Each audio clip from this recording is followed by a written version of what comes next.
Aproveitando da estrutura da Dark Assessoria Digital, começamos agora o segundo episódio, Introcast, e hoje nós vamos caminhar através do diagnóstico e tratamento da infertilidade conjugal. Só queria lembrar que no primeiro episódio nós mais ou menos caminhamos longamente pela história do Instituto. Hoje nós vamos focar um pouquinho no diagnóstico e, no final, um pouquinho também sobre o tratamento dessa condição que interessa a todos nós.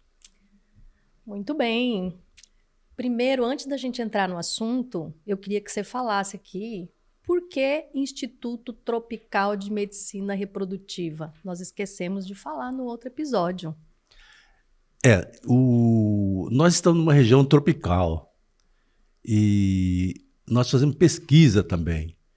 E o termo tropical ele fica mais interessante se nós só compararmos nosso resultado de pesquisa com as pesquisas dos centros onde o clima é diferente. Daí a ideia, né, de colocar o tropical no nome do Instituto.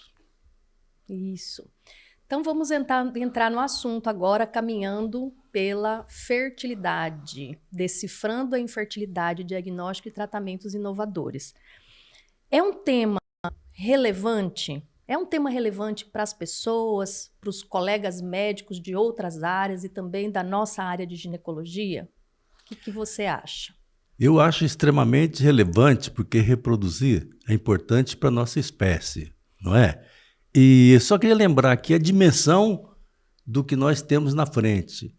No outro podcast, nós falamos que em torno de 15% a 20% dos casais vão precisar de alguma ajuda médica, por pequena que seja. E hoje, com a mudança, essa sociedade mais instável, agitada, né?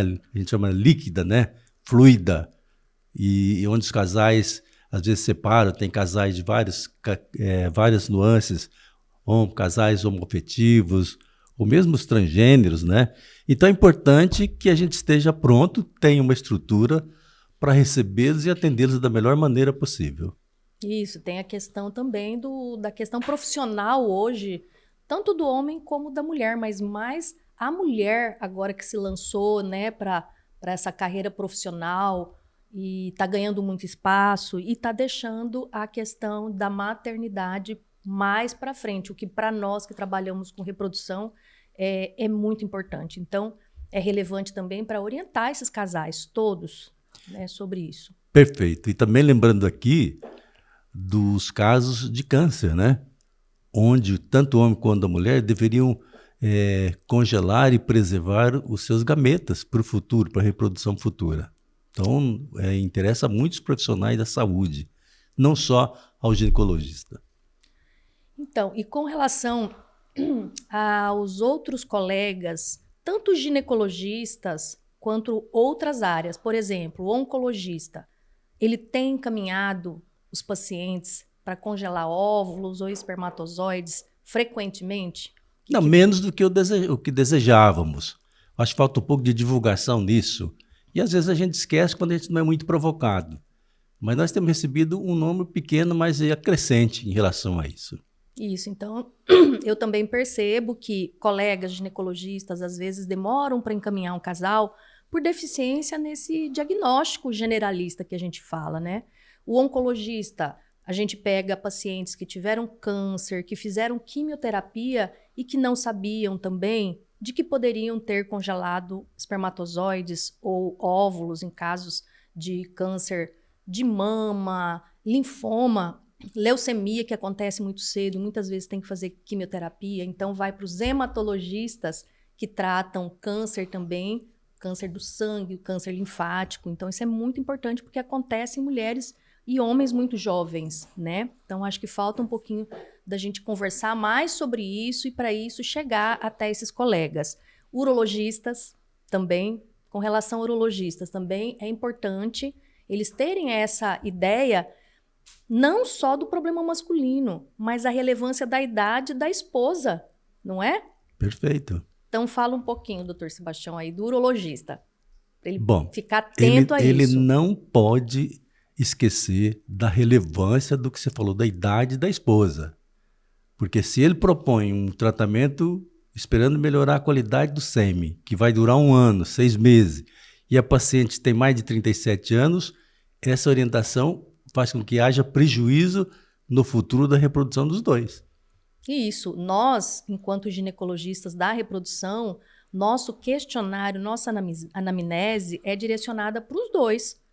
Então, a gente vai ver a mulher, mas a gente vai fazer um mínimo de investigação no homem para saber se a gente tem que correr também por causa da idade do homem ou por alteração no sêmen dele. O urologista também deveria fazer isso. Se o casal vai no urologista para procurar uma avaliação do sêmen, ver se o problema é masculino, o urologista também deve fazer algumas perguntas básicas sobre a esposa. Idade, se ela tem endometriose, se ela tem alguma comorbidade, se é laqueada, né? Então, tudo isso é relevante para a pressa da procura de um local específico para fazer o tratamento.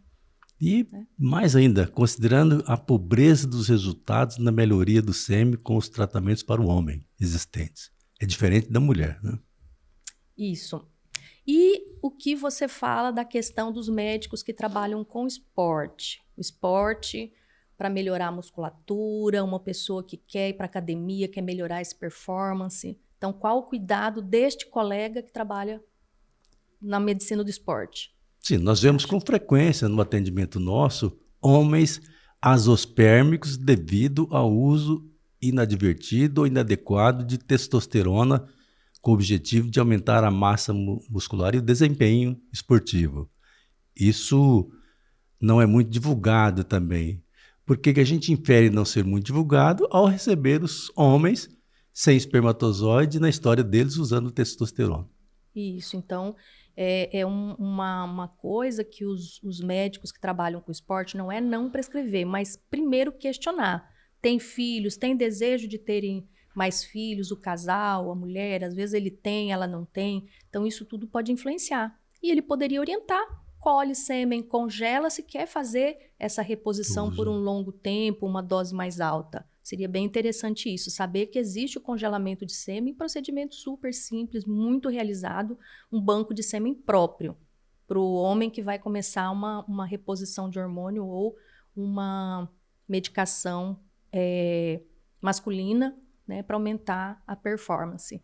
E os endocrinologistas, também é uma área em que existem várias patologias, onde ele detectando lá, tanto no homem como na mulher, ele poderia orientar também o paciente a nos procurar. Algumas... Que motivos seriam? Daqui a pouquinho nós vamos falar mais da parte endócrina, né? E a gente volta nesse assunto. O pediatra, pegando lá um adolescente também é relevante? Se ele já sabe que um menino ou a menina tem alguma síndrome, tem algum exemplo para a gente falar para o pediatra? Também eu vou colocar isso daqui a pouquinho, quando eu vou falar dos hormônios, eu quero colocar um bloco para ficar mais fluido, o bloco de hormônio, aí começa nessa fase. Mas é relevante o pediatra, então, claro, também entender, né, claro, que algumas patologias no adolescente, algumas síndromes, podem alterar a fertilidade lá no futuro e tem coisas que dá para se fazer bem cedo na adolescência. Com relação a, hoje, assim, estilo de vida no sentido de cuidados de saúde, atividade física, dieta, obesidade, também interfere? Interfere. Na mulher, por exemplo, não pode ter uma atividade física exagerada, que aí diminui o potencial reprodutivo dela. Então tem que ser mais ou menos dosado a atividade física, em horas semanais, o esforço muscular não pode ser solto. Também ela não deve usar anabólicos, porque vão atrapalhar a qualidade da ovulação do óvulo e da sua fecundidade, né? Então é importante. Em relação à dieta, se a mulher tem uma dieta padrão, com equilíbrio normal de carboidrato, de proteína, de gorduras, não deveria ter muita preocupação. Mas o que a gente vê às vezes é abuso exagerado de polivitamínicos em exagero, com aquela expectativa que vai melhorar e resolver. Pouco provável, né? A gente orienta uma dieta saudável, mas sem exagero, tá, na parte nutricional. Sim, isso é importante, porque hoje a gente recebe as pacientes no consultório, a grande maioria utilizando vitaminas de A a Z, né? Um monte de vitaminas, fazendo medicações injetáveis. E já tem estudos que mostram que isso não vai... Se a pessoa tem uma dieta saudável, não há necessidade. É repor o que está faltando, né? Sem exageros. Mas vamos aqui, acho que tem uma coisa interessante aqui nesse estilo de vida, é a obesidade. Bom, a obesidade Muitas pacientes no consultório... Tem. A obesidade hoje é o sobrepeso, né? Hoje é uma epidemia mundial. E nós estamos nesse contexto. Então, é bem definido. Obesidade, mesmo sobrepeso, diminui o potencial reprodutivo, tanto do homem quanto da mulher. Então, às vezes, em muitas mulheres, a primeira medida é motivá-la a ganhar um peso mais dentro do normal, para depois facilitar o nosso resultado dos nossos trabalhos. Interfere em quê? Vamos ser assim, falar de uma linguagem bem mais simples para as pessoas que estiverem nos ouvindo aqui, assim, obesidade. Pode alterar a ovulação? Exatamente. Qualidade, tanto diminuir a qualidade da ovulação, como até impedir a ovulação pelo efeito do androgênio na massa gorda da mulher. Essa massa adiposa é inversamente proporcional ao potencial reprodutivo dela. Tá. A paciente é obesa e vai fazer um procedimento de alta complexidade, uma fertilização in vitro. Ela tem lá um índice de massa corporal, 32, 35, uma obesidade.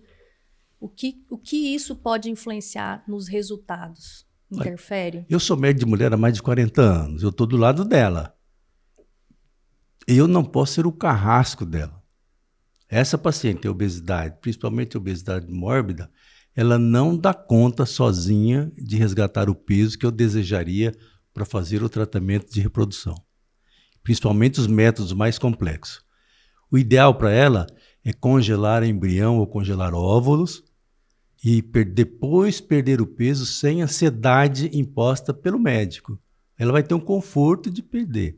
Nós não podemos esquecer que, principalmente as mais acima de 35 anos, que são obesas, elas não vão dar conta de chegar no peso ideal para reproduzir em pouco tempo. Então, essa nós devemos motivar a congelar embrião, enquanto ela depois perde peso ou faz bariátrica com conforto e psicologicamente bem. Mas por que não podemos transferir os embriões? É isso que elas querem entender. Não, a gente pode transferir, mas ela quais são os riscos? Ela tem o risco, na verdade não é risco, na verdade é um aumento da probabilidade de não engravidar. Isso. E ter que estar repetindo o procedimento, então, aumentando diminui, o custo. Né, a taxa de gravidez só pelo sobrepeso e obesidade. E se engravida, tem um risco? Tem um risco de hipertensão na gravidez, de diabetes na gravidez e de abortamento precoce. Então, hoje, assim, já está definido que obesidade aumenta, sim, o risco de abortamento. Aumenta. Né? E diabetes na gravidez, que é relevante. Sim, sim. E para estimular a ovulação dela, para colher esses óvulos e congelar, a obesidade é relevante? Não muito. Mas interfere negativamente interfere, mas muito pouco, porque os hormônios exógenos aplicados sobrepõem ao prejuízo da obesidade. Eu acho que, então, esse é um tema assim, importante, né? É mudança de hábitos de vida para não ganhar muito peso, ou se tem uma obesidade, tentar diminuir, mas que isso não seja um impedimento de procurar um serviço de reprodução para já ir adiantando algumas coisas, como você falou. Ah, tá com uma idade já acima de 35, pelo menos congela óvulo ou os embriões, se tiver algum parceiro, para depois a gente não perder a qualidade, né, desses gametas. Muito bem, doutor Sebastião. Vamos falar um pouquinho agora, assim, quais são os pilares para a fertilidade humana? Vamos focar então agora, estreitar um pouco o foco para a nossa atuação, né, no dia a dia, na investigação do casal. Então, o que importa, eu vou simplificar dizendo o seguinte, a integridade da estrutura e da função do sistema reprodutor feminino. Ou seja, desde hipotálamo, que é onde produz os hormônios que controlam a reprodução, a glândula hipófise, que é na base do cérebro, que também produz o hormônio da reprodução, o ovário funcionante, ovulando certinho, e trompas normais, sem nenhum problema, o músculo uterino normal, sem mioma, sem adenomiose, são condições que atrapalham depois da gravidez. O leito do embrião, que nós chamamos de endométrio, também tem que ser normal. O colo do útero tem que ser normal, né? Não pode ter infecção no colo do útero nem na vagina. Então, essa normalidade na estrutura é importante na mulher. E também a normalidade funcional, ou seja, ela ovula certinho, ovula num ciclo regular de mais ou menos 30 dias, 28, 30 dias.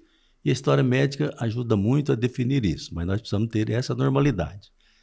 E isso a gente pode conferir também com alguns exames de hormônios, que nós vamos falar daqui a pouco, em relação. O mesmo é exigido para o homem, que ele deve ter uma estrutura normal, reprodutiva, os genitais masculinos todos normais na sua estrutura, testículo, canal deferente, tudo normal, e também uma produção de gameta de espermatozoides normal.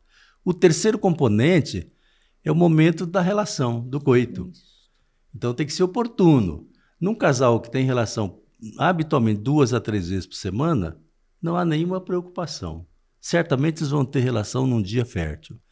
Mas o casal que tem relação já uma vez por semana, muito provavelmente ele tem alguma dificuldade e só essa orientação já pode ajudá-los na reprodução. Então, esses são os pilares da reprodução humana, são esses 3. Só para dar um exemplo. Por exemplo, uma paciente que ela tem uma malformação na vagina, tem um septo na vagina. Então, é uma das causas também. Então, a paciente tem que ser bem examinada, tem que ver essa integridade do sistema reprodutor feminino, onde entram as malformações. Uma paciente que fez uma cirurgia no colo maior um pouquinho, uma conização, tirou um pedaço do canal do colo, também pode interferir, porque interfere na produção do muco cervical. E é muito importante o muco para poder os espermatozoides nadarem da vagina para chegar nas trompas. É interessante que o espermatozoide depositado com sêmen na vagina, ele tem que mudar de líquido, de ambiente. Ele tem que entrar no líquido feminino. E daí ele pode ascender para o útero, para a trompa e para o ovário, para fertilizar. E a ausência desse que você chama de muco, que é um problema difícil. Numa tecnologia mais simples, a gente pode vencer isso depositando o espermatozoide acima do canal, no útero, é o que nós chamamos de inseminação intrauterina. Mas essa transferência do líquido do homem, que é o sêmen, para o líquido feminino, que é o muco, é fator primordial para a reprodução. Uhum. Então, só a questão ainda do muco cervical e aquela paciente que tem uma coisa simples, que às vezes você trata, ela engravida, ela tem um processo inflamatório importante no colo do útero. Ela tem alguma bactéria, uma clamídia e ela produz muco, mas é um muco diferente. E às vezes é uma coisa simples de tratar. Você descobre, trata com antibiótico, às vezes precisa fazer uma cauterização, né? De tão importante que o muco cervical é para a questão da fertilidade. Então, é muito importante avaliar essa integridade do sistema reprodutor feminino como um todo. Você se lembra, nós fazíamos muito isso no passado, uma gotinha de sêmen, uma gotinha do muco da mulher, Fiz muito. punhamos numa lâmina, olhava no microscópio e observava o comportamento do espermatozoide penetrando ou não teste pós-coito. O muco da mulher. E eu fiz isso na época da minha residência em casais onde o homem se negava a fazer um espermograma. Negava, ela chorava, a mulher chegava para nós, o paciente chorando, o marido não quer fazer. Eu falei, então vamos fazer o seguinte, tenha relação com ele na noite anterior e de manhã vem para a gente avaliar o seu muco quando estiver ovulando. A gente fazia isso, a gente já tinha pelo menos uma ideia se tinha ou não espermatozoides bons no sêmen, né? Bom, e do homem? Vamos falar um pouquinho mais da fertilidade do homem com relação ao sêmen? Eu acho que você, melhor do que eu, poderia descrever mais ou menos os parâmetros seminais que nós consideramos padrão para a tranquilidade nossa no atendimento do casal. Então, a pilar para a fertilidade masculina, a primeira coisa que a gente avalia é um bom espermograma, uma boa análise desse sêmen. Isso muda de local para local que faz o exame? Sim, a gente chama hoje de laboratórios generalistas e os laboratórios especialistas. Os generalistas, eles fazem uma avaliação mais superficial, muitas vezes não conseguem obter os corantes, os produtos mais específicos para a célula, que é o espermatozoide, e enquanto que numa clínica de reprodução ou num local que faz esse exame mais aprofundado, com os reagentes corretos, a gente consegue ter uma ideia mais real. E isso é muito importante, porque esse espermograma pode direcionar o tratamento do casal. Se ele vier falando que está muito, muito bom, a gente vai estar tratando o casal, aceitando que o sêmen está normal. E às vezes tem alterações que é essa a causa da infertilidade do casal. Então, um bom espermograma tem que ter um período de abstinência. A gente vai avaliar o volume que colhe, quantos ml de sêmen no ejaculado é importante? Muito importante, pelo que a gente comentou agora. A questão do lago seminal, da quantidade de sêmen depositado na vagina, porque ele precisa se misturar ao muco da mulher no dia da ovulação, no período ovulatório. Então, o volume muito baixo interfere sim. Às vezes, nesses casos, a gente precisa fazer um procedimento de depositar já o sêmen preparado, os espermatozoides separados e preparados direto dentro da cavidade uterina. Então, volume é importante. O número de espermatozoides por ml, que é a concentração, também é um fator muito importante. Nós já temos, assim, em média, as concentrações onde a paciente pode engravidar normalmente, naturalmente. Então, normalmente é acima de 14 milhões de espermatozoides. Só que também tem a questão da motilidade. Se ele tem 14 milhões de espermatozoides para 1 ml, mas nenhum tem movimento, como ele vai conseguir sair do líquido seminal e chegar lá nas trompas da mulher? Então, são várias coisas que a gente tem que avaliar. Aí tem também importante a morfologia, a forma desse espermatozoide, a questão do estilo de vida, vícios, alimentação, peso influencia bastante também na questão morfologia. A forma, né, a cabeça, a parte intermédia, a cauda do espermatozoide. Esses vícios podem alterar bastante. E aí tem os mais específicos. A questão dos anticorpos presentes no sêmen. Então, esses espermatozoides, eles não vão se movimentar bem, eles têm uma membrana mais frágil. A gente tem também testes chamados capacitação, que vai fazer para nós, vai dar uma ideia como que é esse sêmen se a gente fosse fazer uma inseminação intrauterina ou uma fertilização. É como se a gente fosse preparar para fazer o tratamento. Então, o espermograma é muito importante e nunca um é igual ao outro. Isso tem que ser lembrado também. Então, a gente recebe muitos pacientes que falam, nossa, eu fiz em 2 laboratórios e deu muito diferente. Pode acontecer, porque a produção de espermatozoides é por períodos. Cada 60, 70 dias é o período que um espermatozoide fica pronto, né? Então, às vezes, por algum motivo, num período ele bebeu muito, este homem, ou teve algum outro tipo de estresse muito grande, bebeu, alimentação muito ruim, e ele teve uma produção naquele período de um sêmen alterado, e depois melhorou. Então, quando dá muito diferente, é necessário mais um espermograma para a gente poder tirar a prova e fazer a média. É isso? Mais alguma coisa, Perfeito. doutor Sebastião? Não. Então, mesmo homem que você colher, por exemplo, uma vez por semana por vários meses, ele vai ter vários resultados diferentes. Isso. Tem que pegar pela média. A gente precisa fazer muito uma bem média. colocado isso. Vamos agora falar sobre o casal que chega lá no consultório. Chegou, tem 1 ano, casal com menos de 35 anos, não consigo engravidar, né? E aí, chegou lá, o que você vai orientar? Como que você vai... Nós abordamos um pouquinho disso aqui no primeiro episódio nosso. A história médica do casal é relevante. E o tempo de exposição da mulher para conseguir uma gravidez também é relevante. Então, um casal abaixo de 35 anos só deve merecer uma investigação maior depois de 1 ano. O problema nesse tempo que a gente vê de investigação maior é a investigação completa, porque nós não temos a cultura, infelizmente, de fazer o pré-nupcial. Então, às vezes, eles nos procuram com 9 meses, mas se não fez pré-nupcial, nós já poderíamos começar a avaliar por aí, não é? Então, esse tempo é. Agora, uma mulher de 35 para 40, 6 meses no máximo de expectativa, sozinho. E acima de 40, 3 meses somente. Já merece ajuda médica por causa do término dos anos reprodutivos da mulher. Então, depende muito disso. E a história vai ser muito importante aí, né? E nessa de avaliação, então, você falou bem, o primeiro exame é a análise do sêmen. É dele que a gente vai desenhar o que fazer na mulher, abordando sobre diagnóstico, falando um pouquinho de diagnóstico. Exatamente isso, parte de um perfil do SEMI para desenhar a investigação na parceira. E só para as pessoas entenderem, então, o que é uma avaliação pré-nupcial? Bom, primeiro, as mulheres não deveriam começar a fazer anticoncepção, nem tomar pílula, sem saber que o parceiro é fértil. Não é? Isso acontece? Muito frequente. Muito Infelizmente, por falta da cultura do pré-nupcial.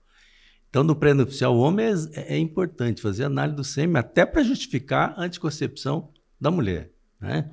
E elas são exame básico, não vai fazer exame de estrutura de trompa, não. É uma anamnese bem feita, ver se ela menstrua regularmente, a cada mês, e ver o perfil, se não é muito obeso, você começa a corrigir aí. Cólicas, né? Cólicas, suspeita de endometriose, já é para fazer essa... E rastrear as infecções, se ela já tem proteção para rubéola, para toxoplasmose, tudo isso interessa nessa avaliação do pré-nupcial. Depois a gente tem o pré-gestacional, que é uma rotina já bem definida, ver se ela está saudável para poder engravidar.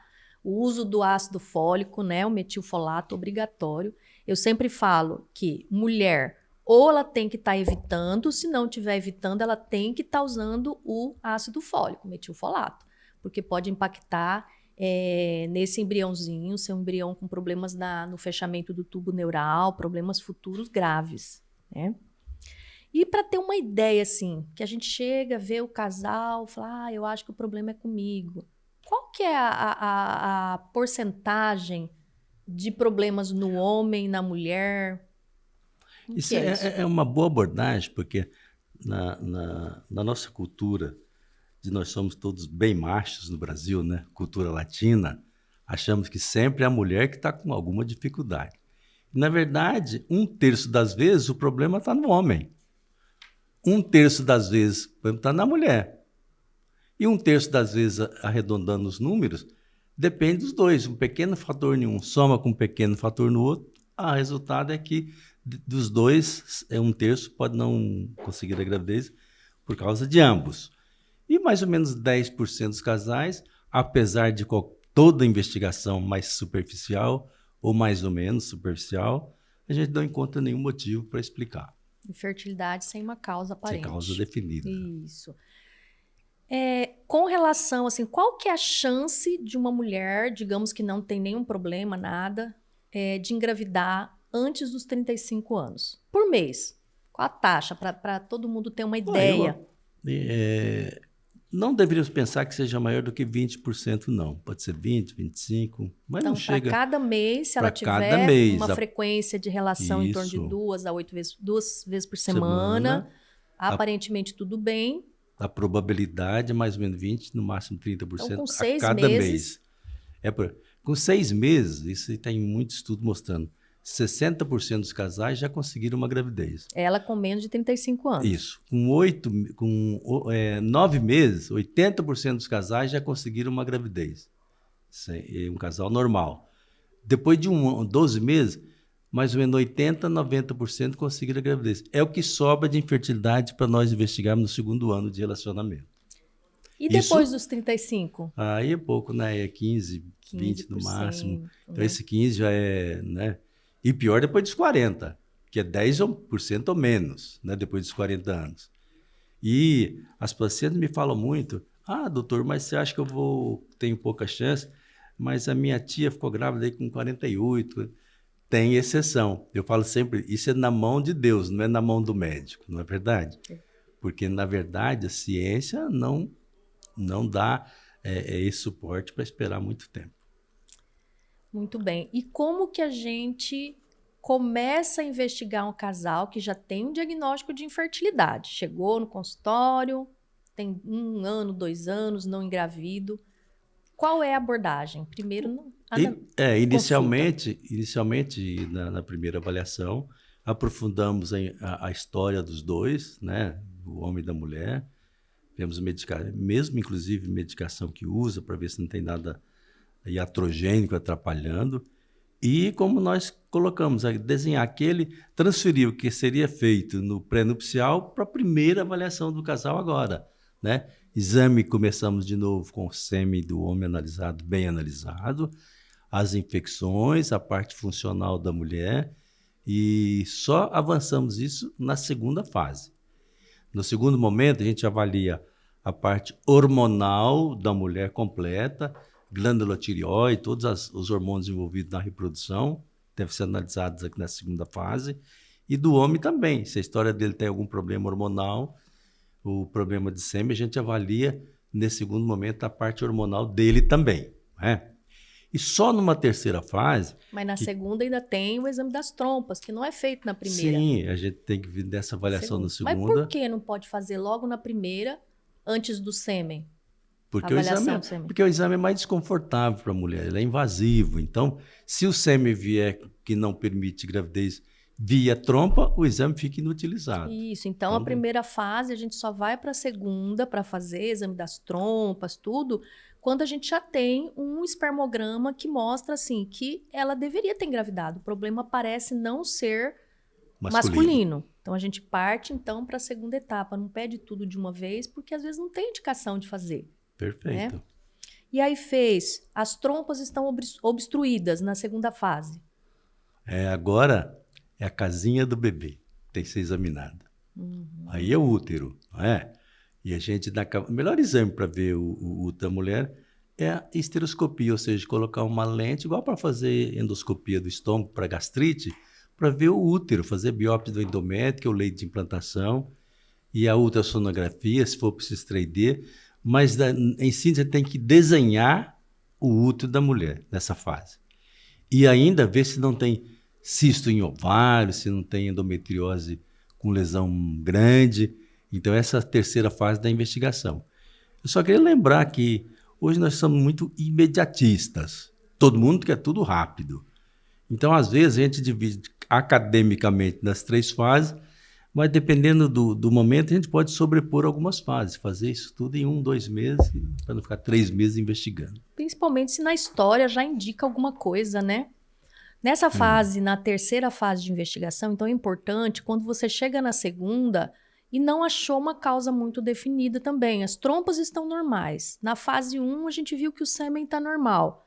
Qual é a causa? Então, aí também entra a avaliação de endometriose através da videolaparoscopia, quando necessário.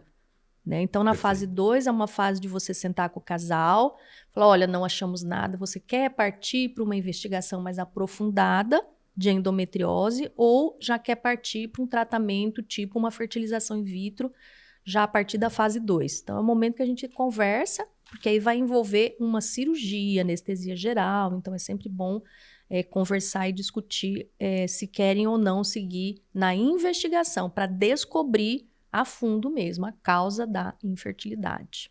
Né? Eu queria só fazer um comentário em relação à endometriose que você está falando, da visão do mundo e da visão que eu tenho no Brasil. Tá? O mundo todo, ele não recomenda a laparoscopia, passou a não recomendar a laparoscopia a partir do momento que a fertilização in vitro foi ficando mais disseminada e com resultados bons. Então, como a laparoscopia é invasiva, leva o custo hospitalar de um país, então começou a recomendação de não fazer laparoscopia por causa disso, mas continua sendo o padrão ouro, o melhor exame para identificar endometriose, principalmente aquelas que não têm grandes lesões, são esparramadas na pelve feminina, na bacia da mulher. Agora, no Brasil, isso fez com que os médicos fossem desenvolvendo métodos de imagem para sobrepor a laparoscopia. Então, aí vem a ressonância magnética, vem tudo para tentar identificar a endometriose sem invadir, sem a laparoscopia. E os ultrassonografistas já estão bem desenvolvidos nisso. Então, às vezes, a gente já assume diagnóstico sem a laparoscopia na fase final. Né? E até lembrei agora que a gente fez um estudo há muitos anos atrás sobre videolaparoscopia e mudança da indicação do tratamento. Né? Então, várias pacientes chegaram até a fase 2 de investigação, fizeram todo espermograma, tudo, fizeram o exame das trompas, a histerosalpingografia, trompas ótimas, ultrassom normal, e a gente poderia até fazer uma inseminação intrauterina ou um coito programado, que são os tratamentos mais simples, de baixa complexidade. Nós resolvemos fazer a videolaparoscopia, com consentimento das pacientes, para tentar ver, será que é isso mesmo? Estamos certos no caminho? Aí eu queria que você comentasse essa publicação, que foi até numa revista internacional, o que a gente concluiu com esse estudo. Nós estudamos mais ou menos 325 mulheres que fizeram laparoscopia. E a gente comparou aquela proposta inicial que nós tínhamos antes da laparoscopia com o que a gente propôs depois da laparoscopia, né? Então, a mudança de tratamento é em cerca de 30% dos casos. Ou seja, Então, se elas tivessem feito o tratamento proposto pelos exames que a gente tinha até ali, a gente estaria errando. Estaria errando. E para o 30%. custo no país, você entendeu? Quanto mais fiel o diagnóstico, menos custo para o casal. Então, isso é bem interessante. Então, eu particularmente, eu acho que eu sou o único no país que defende muito a laparoscopia para exame pélvico mais adequado. Então, eu não abro mão quando necessário, muita dúvida, melhor a laparoscopia. Sim. Na suspeita da endometriose, eu sei que vai ter já vou adiantar aqui, o próximo podcast será sobre endometriose. Mas assim, temos uma suspeita na ressonância, uma suspeita na ultrassonografia com preparo intestinal e as trompas estão obstruídas. É necessário fazer a videolaparoscopia nesta paciente que já tem indicação de fazer uma fertilização in vitro? Muitas me perguntam isso, muitas. Não. O problema é que a endometriose é uma doença inflamatória. Ela é inflamatória. Ela pode diminuir a competência reprodutiva. Então, qualquer medida para diminuir o processo inflamatório pode melhorar os resultados. Então, se ela for jovem, há tempo suficiente para tratar ou cirurgicamente ou quimicamente para diminuir o processo inflamatório da endometriose e depois fazer o tratamento da fertilização. Mas se ela for mais idosa, apesar de diminuir um pouco os resultados, deveriam fazer de imediato. Então, não impacta muito ela ter a endometriose, ter suspeita de endometriose e não fazer a videolaparoscopia se ela já tem uma indicação de fertilização. O impacto na taxa de gravidez, é isso que elas sempre perguntam, né? E isso no mundo foi dito isso. Uhum. Não trata a endometriose, vamos fazer logo fertilização in vitro, porque os resultados são bons. Ou a gente pode fazer um tratamento empírico por um tempo, 3 a 6 meses, com os medicamentos que diminuem os focos de endometriose, diminuem o processo inflamatório, antes de proceder a um tratamento. Também é uma opção. Podemos, mas isso é pouco aceito pelo casal e pouco aceito pelos meus colegas também. Tá. Agora vamos entrar num assunto que é um dos assuntos que o Dr. Sebastião mais gosta, né? Ele sempre falou, sou apaixonado pelos ovários. Os ovários são a minha paixão, são os hormônios. É o local onde é produzido estradiol, testosterona, uma parte. Então, vamos falar um pouco agora sobre hormônios. Com relação à infertilidade, quais são os problemas ou as causas hormonais de infertilidade feminina? Porque todo mundo fala de SOP, ovários micropolicísticos, mas tem muito mais problemas que podem causar distúrbios hormonais além da SOP. Antes de entrar nesses tópicos mais específicos, eu queria colocar de modo... Porque a gente fala para a mulher, né? O que a gente faz, na verdade? Então... O que determina a mulher engravidar, ela ovular. Se ela tem ciclos regulares, ovula bem, então provavelmente ela ovula. Agora, no tratamento, a gente tem que programar melhor essa ovulação. Então, assim, do dia que a mulher menstrua até a ovulação, são mais ou menos 2 semanas. Ela ovula um óvulo. Raramente a mulher normalmente ovula 2. Se não fecunda esse óvulo, mais ou menos 2 semanas depois, ela menstrua, porque não fecundou. Quem assegura que a mulher ovula é um maravilhoso hormônio chamado hormônio folículo estimulante, não é? Que tem uma quantidade definida de normal. E quem faz a ovulação, amadurecimento genético do óvulo, é o maravilhoso hormônio luteinizante. Como é que eu não ia me apaixonar por esses hormônios, não é? E depois disso, entra em jogo a progesterona, que garante que o bercinho fique pronto, arrumado. Então, nós temos o papel relevante do FSH, do LH e da progesterona. Isso faz com que a mulher reproduza. Isso é básico e apaixonante. E depois o HCG, que também... E depois, quando... Para manter a gravidez. Existindo a gravidez, vem a HCG, que eu estudei muito na minha vida, que mantém a gravidez no ser humano pelo menos até a 7ª semana de gravidez, que ela é produzida na placenta, da nova placenta. Não é verdade? Então, quando a gente vai tratar, independente de com hormônio, isso é muito comum, o que a gente faz diferente? Pouca coisa. A mulher menstrua, que é o gatilho para o nosso tratamento, ela vem, nos procura no 2º ou 3º dia menstruada, a gente avalia se não tem nenhum cisto no ovário que possa atrapalhar o uso de hormônio para ela ovular, e a gente vai programar a ovulação com mais ou menos FSH. Na verdade, quando é inseminação intrauterina no tratamento, a gente quer de 2 a 3 óvulos no máximo. Então, a gente acrescenta FSH farmacológico, a gente chama exógeno, ao FSH que ela tem endógeno, em dose menor, e acompanha o desenvolvimento de 1 a 2 óvulos, porque a gente quer mais do que um. Por isso que a gente aumenta o FSH por alguns dias. E vai acompanhando. Esse óvulo cresceu, ou 2 ficaram maduros, a gente injeta LH exógeno também, para inseminar algumas horas depois, né? 24, 18, 36 horas depois. Copiamos assim. Na fertilização in vitro, a coisa é mais robusta ainda. Nós precisamos de 6 a 10 óvulos. Então, a gente começa no 3º dia com uma dose muito grande do FSH para que o ovário seja sobreestimulado ou superestimulado para que a gente consiga 6 a 10 óvulos no período do final do tratamento. E nesse caso da fertilização, a gente não deixa a mulher ovular. A gente colhe antes, né? E depois fertiliza no laboratório. Agora, esse é o padrão. Mas algumas condições já normais, a mulher não exibe essa ciclicidade. Você falou aí da síndrome dos ovários policísticos, né? Mas eu vou começar mais alto.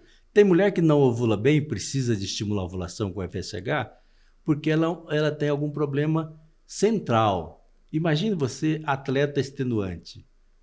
Ela vai ter alteração da ovulação pelos exercícios dela. Que é tudo, é como se fosse é tudo interligado, uma engrenagem. Então, se uma não está bem, ou se produz mais uma substância ou menos, essa engrenagem não vai funcionar. Então ela não produz o FSH adequadamente. O estresse emocional muito grande também, o estresse físico também, não é? Tudo interfere na quantidade do FSH. Então, às vezes, muitas mulheres têm como causa, a gente chama central, que é no cérebro dela, uma produção de deficiência do hormônio que garante a mulher ovular. Então, isso é muito comum, não é? E tem um hormônio também que é produzido na hipófise, que é uma glândula que produz o FSH, que chama prolactina, que é o hormônio feminino que garante, assegura a lactação. Esse é muito comum, mas hiperprolactinemia. Mas a prolactina elevada também diminui a produção tanto de LH quanto de FSH, e a mulher não consegue ovular de modo adequado. Então, isso é para a gente dizer que hormônio e fertilidade tem que ser sempre considerado, dentre as outras causas, que não estruturais, são funcionais, né? Além desses hormônios, tem os hormônios da tireoide, né? Que nós não mais comum do que problema na prolactina. Sim, e principalmente o hipotireoidismo. A diminuição da função da tireoide. Ela é achada até de 2 a 18% das mulheres que têm infertilidade têm hipotireoidismo. 2 até 18%. Às vezes subclínico, que só se identifica no laboratório. Mas os exames são rotina da investigação. Porque se ele é subclínico, a mulher não tem sintoma. A gente faz o diagnóstico por medida do sangue e dos hormônios. Né? Difícil tratar? Não, deveríamos tratar sempre. Super simples tratar. Fácil tratar. Tem a reposição fácil, né? E agora que sim que eu vou falar do ovário policístico que você falou, é uma doença relevante que acomete até 20%, 5 a 20% das mulheres em idade reprodutiva. Problema hormonal mais comum da mais mulher. comum. Começa na adolescência, na puberdade, então, e tem muitas comorbidades que vêm, elas têm androgênio, hormônio masculino muito aumentado. Pode causar pelos, acne, a gente já olha, a gente já percebe. E pode causar obesidade, resistência à insulina, aquelas manchas escuras nas pregas, da axila, do pescoço. Pescoço, muito comum. São marcadores clínicos de resistência à insulina, elas podem ter mais risco de diabetes. Então, essa resistência, porque a insulina está acima do normal. Muito elevada. E essa insulina altera a ovulação. E, além disso, ela pode machucar os vasos sanguíneos, lesar os vasos sanguíneos. Então, a síndrome é muito relevante. E nós, no Instituto Tropical, a gente estuda muito a ovário Tem muita policístico. publicação nossa sobre isso. Publicamos muito, né? E em reprodução e também na anticoncepção, né? Que nós estudamos muito lá. Aí nós temos, e é um paciente que é difícil de lidar, né? Por causa da resposta ovariana com o FSH. Ela é imprevisível, às vezes responde mais e menos. Então, é uma tateando dose do FSH para fazê-la ovular no dia que a gente quer. Porque, na verdade, ela não ovula 1 a 2 vezes no ano, ou nem ovula no ano. Mas tem uma coisa interessante ainda, dessa SOP, e que a gente recebe muita paciente, elas chegam já falando, eu tenho ovário micropolicístico. Então, existe muita confusão de falar que ela tem síndrome dos ovários policísticos ou ela tem ovários micropolicísticos no ultrassom. E eu falo, não é a mesma coisa. Mas, assim, se confunde muito, elas chegam desesperadas, nossa, eu tenho um problema nos ovários, eu tenho um monte de cisto, como se fosse uma doença, cistos, doença ali do ovário. Qual que é, bem de maneira simples, qual a diferença de síndrome dos ovários policísticos e ovário micropolicísticos que é visto no ultrassom? Síndrome é uma doença, né? E você tem que juntar alguns critérios para rotular adequadamente. Por exemplo, ela não pode menstruar muito certinho. Não. Ela tem que ter androgênio elevado. Para ser a síndrome. Para ser a síndrome. Tem que ter, e ela tem que ter, e tudo junto. E tem que ter também o ovário com aquele aspecto policístico. Então, se ela tiver 2 critérios, já faz o diagnóstico. Mulher que tem só o ovário com cistos, mas ovula certinho, menstrua não tem androgênio elevado, menstrua certinho, não tem pelos, ela nada. não tem a síndrome.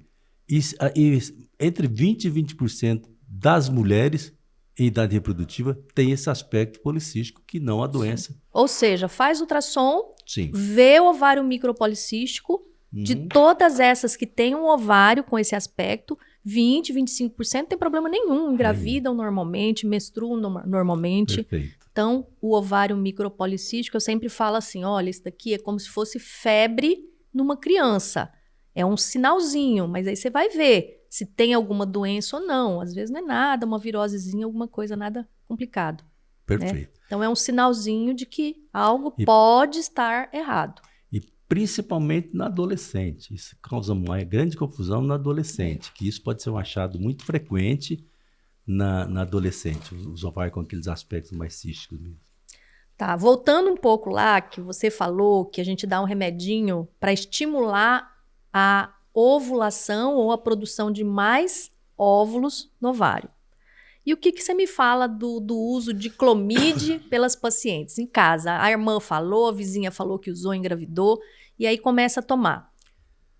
Tem algum risco? Não, é errado, né? Completamente errado do ponto de vista técnico. Falando do ponto de vista técnico. Toda vez que quando a gente dá Clomid, na verdade, ela vai ter um aumento do FSH. A gente quer isso. Ela tem um aumento do FSH. O problema... Desculpa, o problema é que tem que ter controle. Eu tenho que saber se ela vai ovular 1 óvulo, 2 óvulos, 3 óvulos e quando ela vai ficar fértil. Se não há acompanhamento, a gente não sabe. 6 meses atrás, a filha de uma paciente minha do interior chegou com a filha lá, essa minha paciente, oi doutora, cumprimentando, ela toda feliz porque a filha estava grávida de 5 quíntuplos. E ela feliz. E eu já fiquei apavorada. E eu falei, mas como isso aconteceu? Aí ela falou, não, é porque não engravidava. Ela fez cirurgia bariátrica e aí ela usou o Clomid sozinha. Então, o maior perigo de uso dessas medicações é isso, é gestação de gemelar, trigemelar, e nesse caso dessa paciente, ela perdeu os bebês, porque é muito perigoso. Então, tomar a medicação sem controle, o nome já fala, é estimulação ovariana controlada. Tem que estar sendo controlada com ultrassom, com um médico capacitado, para poder ver o número de folículos. Uma outra coisa que também é interessante é que você falou, nós vamos estimular o amadurecimento. Vai estimular o aparecimento de folículos que não estão ali? Não, nós vamos resgatar de uma população já existente. Já existente. Então, por isso que a reserva ovariana é importante a gente avaliar antes para ter essa ideia. Perfeito. E faz ultrassom antes. Então, se ela tem uma reserva ovariana, gente, baixa, se ela tem no ultrassom lá 3, 4 folículos antrais, nós vamos conseguir amadurecer no máximo 3 a 4 folículos. Dentro do folículo tem um óvulo. Então, muitas falam, mas não tem como fazer aparecer mais, já que está pouco. Aparecer mais não tem jeito. A gente consegue amadurecer mais do que um, que é a rotina, né? Cada ciclo a gente consegue amadurecer naturalmente 1 a 2. Você provoca na minha paixão, né? A mulher, quando ela começa a menstruar, ela tem nos 2 ovários 400 mil óvulos. Isso. E ela gasta mais ou menos 1.000 por mês. Mas como que gasta tudo isso, doutor Ela Sebastião? gasta e ovula 1. Gasta 999, que não vão ovular, mas eles crescem e vão para o lixo, né? Depois, né? Vamos dizer assim. E ovula 1, não é? Então, quando a gente começa a estimular naquele segundo dia, ela potencialmente tem mais do que um para crescer. Por isso que o FSH dá resultado. Sim. Ele seleciona e recruta mais do que um. Quando a gente dá as injeçõezinhas de hormônio. Então, aí ela vai ovular, por exemplo, 3 maduros e vai perder só 997 daquele mês, daquela onda daquele mês. Isso é importante na questão de doação de óvulos.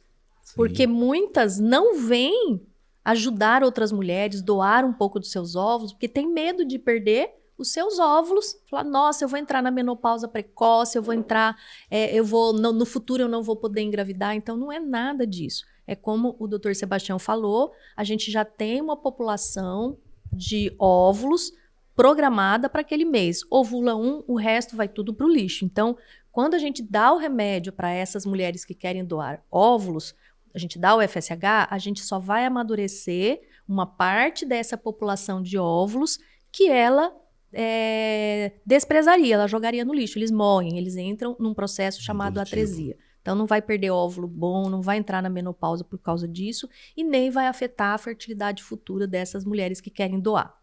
Perfeito. Vamos em frente. Falando ainda, já que estamos falando de hormônio, vamos falar de uma coisa assim bem atual. Ontem mesmo eu atendi uma paciente de 29 anos e ela estava com implante de testosterona, gestrinona e mais algum. O que você pode falar para a gente sobre a questão dos implantes, né? Em que casos seriam os mais indicados, digamos assim, né? E quais os riscos? Bom, nós falamos que o sistema reprodutivo, do ponto de vista hormonal, é uma engrenagem. Todos esses implantes fazem com que a engrenagem pare. A coisa vai ser tudo artificial. Então, primeiro, se ela quer engravidar, não pode, senão vai bagunçar. Não pode. Fora os efeitos iatrogênicos e indesejáveis, por exemplo, desses hormônios. O estrogênio é ótimo, mas com dose adequada, não é? Se ele passa na dose, não. Então, com esses implantes, o controle é apenas razoável, esse implante de estrogênio, né? Agora, gestrinona, o implante eles usam muito, eu não uso, nós não usamos no Instituto, para tratamento de endometriose. Não é o melhor, né? E tem que saber que usa naquele hormônio, ele tem um efeito androgênico. Androgênico é igual a mulher com ovário policístico. Um hormônio masculino. Masculino. Fica do mesmo jeito, o mesmo nível, quem usa gestrinona, o mesmo nível de androgênio que tem a mulher com ovário policístico. Síndrome dos ovários policísticos. A testosterona é do mesmo nível, não é? Quando ela usa assim. E implante de testosterona, pior ainda para a mulher, né? Então, todos os hormônios, implantes, atrapalham a reprodução. E levam um tempo para a mulher resgatar depois a sua fecundidade, né? Isso, às vezes a gente não consegue começar um estímulo sem antes ela voltar a ciclar novamente. Tá, mas e o uso de hormônios, quando que você acharia assim adequado? Quando? Menopausa? Só estradiol na menopausa. Nós tínhamos implantezinho de 6 meses de estradiol, mas com muitos estudos. Então, era o Rizelli, né? Que ele dava uma consideração boa para a proteção da vagina, do osso da mulher menopausada. Isso. E ele saiu do mercado, hoje você tem que mandar manipular. Então, hoje, implantes, a gente não tem hoje implantes de estradiol, gestrinona e testosterona liberados pela Anvisa, né? Então, tem que ser utilizado com bastante cuidado, principalmente em mulheres que querem engravidar. Esse é o recado? É o recado. Isso eu uso a parte da ciência. Né? Tá. Vamos falar agora um pouco do homem? Quer falar um pouquinho do homem, da infertilidade masculina? Do sêmen eu já falei. Não é das alterações. Não é meu foco de estudo, né? Homem passa longe de mim, mas ele faz parte do tratamento reprodutivo, então tem que olhar para ele, né? Então, o homem, como você mesmo ensinou a gente em relação ao espermograma, a gente tem que usar o espermograma para espelhar a saúde dele. Todo homem que tem, sem causa, ele acha que está tudo bem, mas ele tem menos do que 5 milhões de espermatozoides, ele pode ter alguma doença genética, às vezes ele tem um defeito genético, ele perde uma porção do gene que determina a produção de gametas. E isso é mais ou menos 1% dos casos. Nós investigamos no Instituto, chama microdeleção do cromossomo Y, estudamos isso em 97 indivíduos. Tá? E só achamos um. Ou seja, é um exame que não compensa ser feito na prática, porque a proporção de homens com esse defeito é pequena. Que pode alterar o sêmen. Mas pode vir até a azosperme, com 1 milhão, 2 milhões. É o exame genético. Mas a gente não tem feito ele mais porque acha muito pouco a presença dele. E o custo, né? Tem um custo, né? Tem um custo de fazer. Uhum. Aí tem uma mais comum, a síndrome de Klinefelter, não é? Você já tem um caso. Já. Que também produz pouco espermatozoide, né? O homem tem um padrão genético diferente, né? Ele tem um X e ele tem 2X e um Y. Então, o normal do homem é ter o X e o Y. Essa síndrome, ele tem 2 cromossomos X. E a maioria cursa com oligospermia ou até azoospermia. Então, a gente teve um caso assim e ela engravidou. Tá? O marido faz hoje reposição hormonal e tá super bem. Engravidou de muitos, né?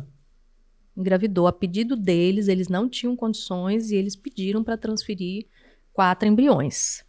Mas vamos seguir em frente. O uso de hormônio por vários motivos, a gente já comentou, já comentamos isso. Perfeito. Lesões testiculares diretas. Então, o homem que teve um traumatismo ali, teve um trauma no testículo, machucou, inflamou, ou até a orquite, né?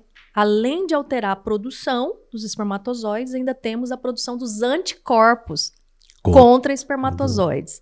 Então, na verdade, os espermatozoides é como se o corpo do homem ele não soubesse que estão ali, porque ele não tem contato nenhum com o sangue, com as hemácias, com o sangue mesmo do homem. Então, qualquer lesão que levar a esse contato, o corpo dele pode detectar como um corpo estranho e produzir anticorpos contra. Câncer. A gente também já comentou alguma coisa, né, que pode lesar. Que é até comum em muito tipo de câncer comum em mulher, em homem jovem, né? Câncer de testículo, radioterapia, quimioterapia, sempre congelar antes, se possível, né? E como a gente não tem muito tempo, nós vamos comentar rapidamente agora sobre os tratamentos disponíveis. Antes disso, só lembrar então da vasectomia, na moda da nossa assistência, né? Muito comum. Na clínica, hoje bem comum. Homem vasectomizado. Isso. Então, a gente tem lá um urologista que é craque. Ele vai fazer todo o preparo do homem que já fez a vasectomia, quer novamente, a esposa quer engravidar ou está em novo casamento. Nós temos esse urologista especializado nisso e ele vai pescar os espermatozoides, ou do epidídimo, né? Ou dos testículos, pode ser com aspiração, com agulhinha, com biópsia, vai depender de cada caso. Então, ele em torno de mais de 90% dos casos de homens vasectomizados, a gente consegue obter espermatozoides. Ele me falou agora que ele fez o levantamento, tá nesse nível. Então, vamos para os tratamentos disponíveis, os mais simples para os mais complexos. Você não quer falar? Então, falar o coito programado. Coito programado. Resumidamente. Como eu falei, a gente tem que programar o casal ficar fértil. E a gente tem que ter mais certeza do dia que ela está fértil. Por causa disso, a gente não quer muito óvulo, eles vão ter relação em casa. Damos pouca quantidade de FSH a partir do 3º dia, né? Ou medicamento que fazem com que o FSH aumente. A partir do 10º dia do ciclo delas, vão monitorando com ultrassom. Ultrassom importante, né? No máximo, quantos óvulos maduros? É bom, Pra 2, no máximo 3. Máximo 3. Aí, quando os óvulos estão maduros e a gente tem uma ideia indireta pelo tamanho dos folículos, que é a casinha do óvulo pelo ultrassom, a gente dá uma quantidade de hormônio semelhante ao LH, que é o hormônio, a gonadotrofina coriônica. HCG. E programa coito para eles sem muito estresse, né? Não tem hora marcada.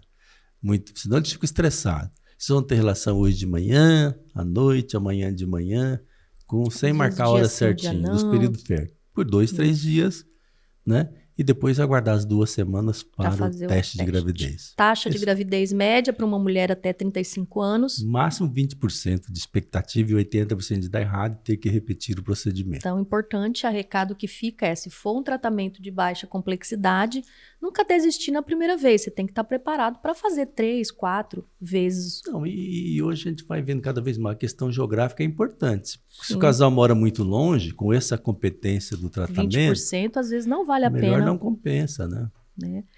A inseminação intrauterina é parecido, o preparo, a estimulação ovariana é bem parecida, praticamente igual ao coito programado. A gente busca no máximo 3 folículos maduros, dependendo da idade 4, podemos até ter uns 4. A diferença é que não vai ter a relação em casa, o sêmen será preparado no nosso laboratório.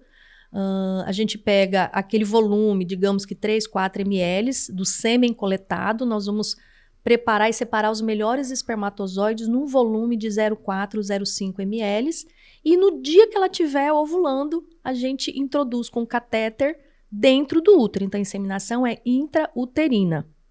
Taxa também 20%, mais ou menos, então depende. Aí depois a gente tem, então, a fertilização in vitro, que a diferença da inseminação intrauterina é uma inseminação in vitro. A gente vai fazer o encontro do espermatozoide com o óvulo, mas no laboratório. Então, não é em vivo, não é no útero, não é na trompa. A gente vai colher os óvulos, o marido colhe o sêmen, ou se tem sêmen congelado, e a gente vai proceder esse encontro no laboratório. Por isso que é in vitro. Passa por toda uma estimulação, só que a gente busca aí um número bem maior de óvulos maduros. Um número bom seria uns 10 óvulos maduros, tá? Porque existe na reprodução o funil da reprodução assistida. Desses 10 óvulos, dependendo da idade, a gente vai conseguir aí uns 4 embriões bons para transferir. Não é isso, doutor Sebastião? Perfeito. Que mais? Continua aí. Bom, você queria ampliar um pouquinho de coisa, falar de sêmen doado, de espermatozoide doado, de óvulo doado. Fertilização com óvulo ou sêmen doado. Quando? Quando que a gente utiliza? Na falência ovariana, né? Na falência ovariana, quando aquele pool de 400 mil ovos da mulher termina, por exemplo, e tem mulher... E é interessante que a velocidade de consumo dos óvulos é diferente nas mulheres. Uma pode chegar até 50 anos e ainda ter algum óvulo. A outra com 30, 32 anos já terminou. Qual foi sua paciente que entrou na menopausa mais tarde?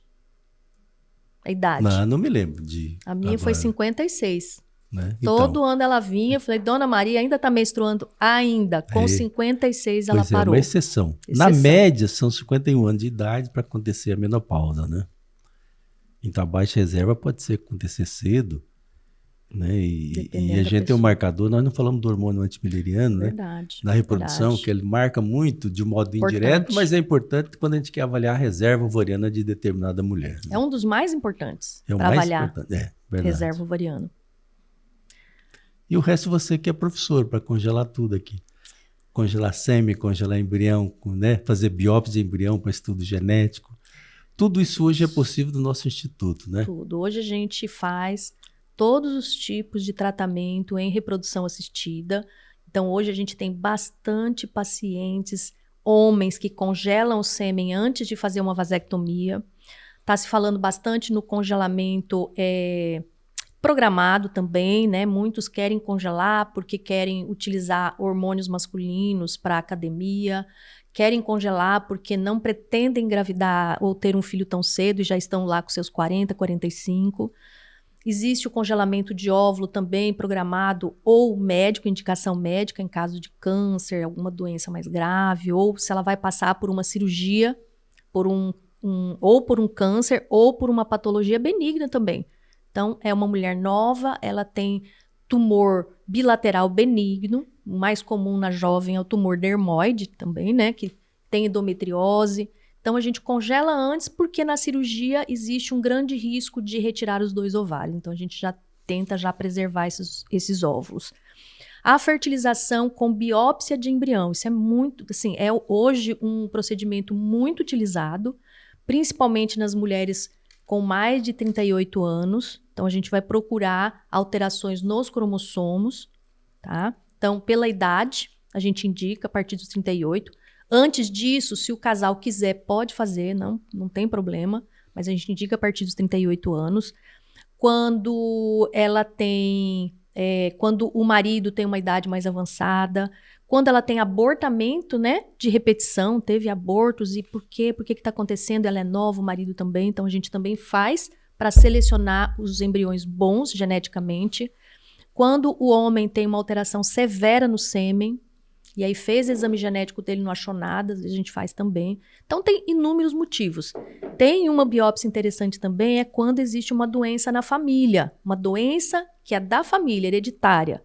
Então, síndrome do X frágil, neurofibromatose, tem anemia falciforme, tem várias patologias que é da família. Então, a gente faz o exame para procurar o genzinho naqueles embriões, se eles carregam aquele genzinho. Não é a questão da idade, mas é o genzinho. Muitas outras modalidades de biópsia de embrião. Você me fez lembrar que aquela microdeleção do cromossomo Y do homem, que fica azospérmico ou oligospermico, ele passa para o filho.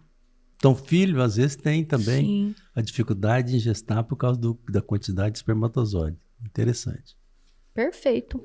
Agora eu vou deixar o fechamento, a mensagem final, do Dr. Sebastião, que é o diretor. Obrigado. Eu queria realmente fazer alguns agradecimentos. Primeiro, a estrutura que a ARC propõe e divide conosco o espaço, divide com o Instituto esse espaço. E os meninos, né? Que são muito simpáticos e competentes, que nos permite estar aqui conversando com vocês todos. E eu espero que vocês tenham entendido essa linguagem chata de médico, mas que tenham entendido. Quero agradecer também a doutora Márcia Yamamoto, é o esteio do nosso instituto, que é mais jovem e bonita, né? E trabalhadora, e assegura esse progresso, esse avanço, como ela disse, em biópsia de embrião, tudo na mão dela. E o Sebastião fica mais na retaguarda, na parte clínica, ela é mais técnica do que eu, né? E agradecer a atenção de todos vocês e, principalmente, eu queria agradecer a Deus, né? Que é meu Senhor e o Senhor de todos nós. Muito obrigado.